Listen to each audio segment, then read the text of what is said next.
Years later, I'm in the village of Muganli. As I looked around, I remembered the past.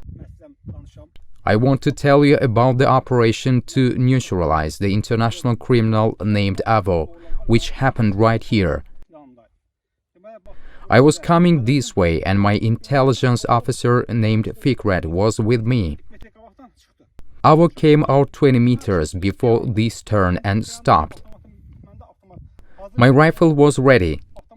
His gun was with him, but its safety was locked. From here I shouted at him in Russian to drop the gun. He thought it was a joke and that his soldiers were playing a joke on him. At that time, soldiers' uniforms were Russian uniforms. They were all the same. I shouted at him again in our language to drop the gun. He understood who we were, and without looking at us, he was crawling along the ground like a snake, speaking in his own language. For a moment, my eyes teased his legs. I looked at his feet. I also saw that he raised his gun. He had his finger on the trigger of the gun, but the safety of his gun was closed. He put his finger down to lower the safety, and I shot him in the stomach. The distance between him and us was 20 meters. I hit him in the stomach, and he spun around. When he turned, he lowered the safety and wanted to shoot me. I shot him again. He fell to the ground. His gun fell 5 meters forward. He quickly crawled towards his gun. I ran towards him, and when I reached him, he took out his gun and spun around. At that moment, I kicked him in the face. He fell on his back, and then I grabbed him by the throat. He started speaking in Turkish. He begged me not to kill him, let him go, saying that he can do anything for me in any country. I would not forgive him because we had martyrs and tragedies. All this came to life before my eyes. I gave him the punishment he deserved. Everyone knows what punishment I gave him. There was a blackberry bush in this place. I took him and threw into the blackberry bush. Then I pulled him out of the bush to search for some items. I took his documents, map, weapons, and threw him back into the bush again. When I left, I saw that the road was covered with blood. Look, this elm tree is a witness. At that time, this tree was very big. I tore off some branches of the tree and covered the blood. I hid my intelligence officers 200 to 300 meters away from me. Because the enemy could see us from the mountain, I hid the officers so that no one would see them. Then I came to my intelligence officers. They looked at me with surprise.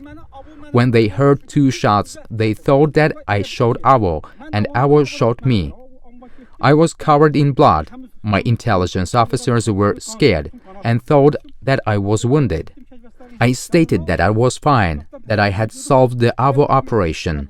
I had taken Avo's certain items with me as evidence.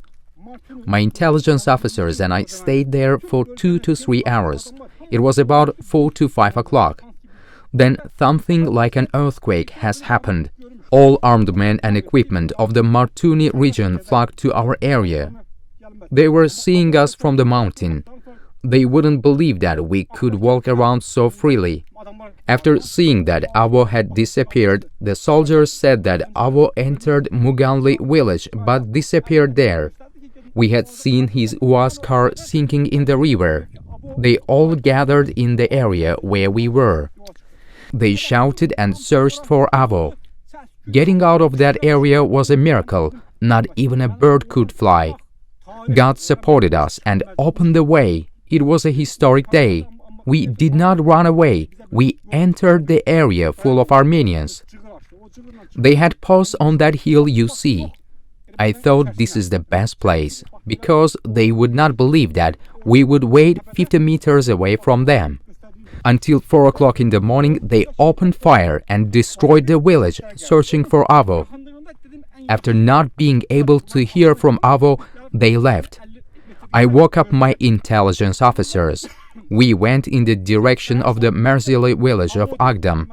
After crossing the barrier there, I contacted the command and informed that we were coming. That is why I gave information so that our soldiers did not shoot at us by mistake. We saw that our soldiers were coming with convoys. We entered from the direction of Belagan Kochavand, but left from the direction of Agdam. We had traveled about 70 kilometers, a long distance. We left that place and our command met us. The only intention of the Armenians was to go to the Kura River. They reached the Kura River. They were just a step away. On the morning of this operation, they completely evacuated the area and retreated further from their previous positions. With this, it can be said that the war in our territories has stopped.